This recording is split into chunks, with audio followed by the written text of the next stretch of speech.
দেশে প্রথমবারের মতো বিগত বাজেটের তুলনায় ছোট আকারের বাজেট। এই কমাটার কারণটা কি? অর্থনীতিতে এই ব্যয় কমানোর ফল হবে মন্দা। হ্যাঁ, বাজেট বক্তৃতায় অর্থ উপদেষ্টা যেটি বলেছেন যে আমাদের এবারের বাজেট ব্যতিক্রমধর্মী, নিঃসন্দেহে ব্যতিক্রমধর্মী, ভিন্ন প্রেক্ষাপটে এই বাজেটটি উপস্থাপিত হলো এবং বলা হলো, উনি বললেন যে দেশে প্রথমবারের মতো বিগত বাজেটের তুলনায় ছোট আকারের বাজেট, মানে এটি একটি ভিন্নতর জায়গা।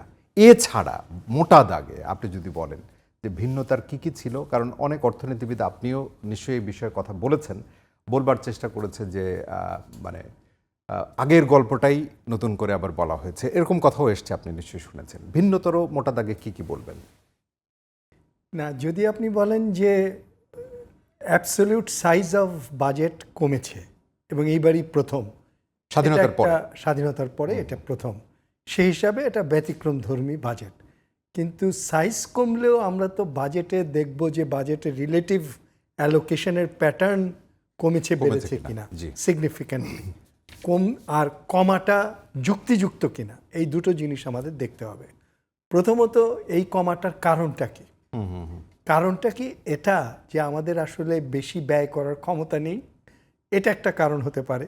যদি এটা বেশি ব্যয় করার ক্ষমতা নেই কথাটা সত্য হয়, তাহলে দেখতে হবে যে কেন নেই কি এই কারণে যে আমাদের এখানে চুরি, বাটপাড়ি, দুর্নীতি, স্বজনপ্রীতি হয়ে প্রশাসনের মধ্যে একটা খারাপ অবস্থা ছিল, সেটা ঠিক না করে এখানে ব্যয় করতে দিলে সেই ব্যয়টা ঠিক মতো হবে না এটা।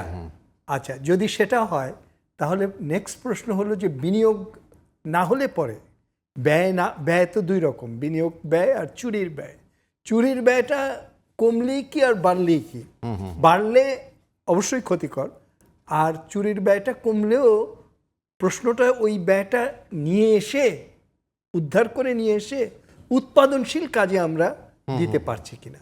যদি সেটা দিতে না পারি তাহলে তো অর্থনীতিতে এই ব্যয় কমানোর ফল হবে মন্দা।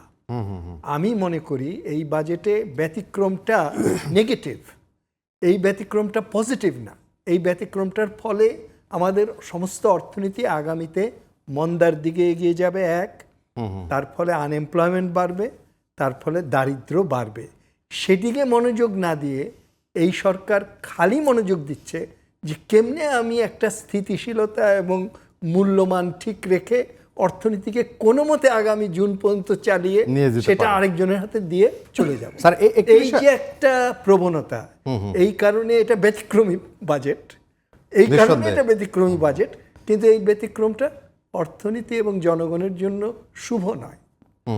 স্যার, একই সঙ্গে আপনি যেটি বলছিলেন যে ব্যয় আসলে দুই ধরনের, চুরির ব্যয় আপনি বলছিলেন, হয়তো মজা করেই বলছেন, মানে ব্যয় করলে ওই ব্যয়টা চুরির কাজে লেগে গেল, আরো ব্যয় করলে। কিন্তু যেটি হচ্ছে যে খেলাপি ঋণ আদায়, পাচার হওয়া অর্থ ফেরত, এই বিষয়ে কোনো নির্দেশনা আছে এই বাজেটে? আমি যতদূর পড়েছি এখন পর্যন্ত তা নেই। খালি জ্বালানি খাতে একটা দেখলাম লিখেছে যে ইনডেমনিটি আইনটা তারা বাতিল করেছে এবং আমদানি লবিকে তারা আর প্রশ্রয় দিবে না, তারা দেশের মধ্যে বাপেক্সকে ক্ষমতাশালী করে গ্যাস উদ্ধারের চেষ্টা করবে। কিন্তু এটা তো লং টার্ম, এটা তো 1 বছরের মধ্যে সে থাকবে না। সুতরাং এটা কন্টিনিউ করবে কিনা নির্ভর করবে নেক্সট গভর্নমেন্টের ক্লাস ক্যারেক্টারের উপর।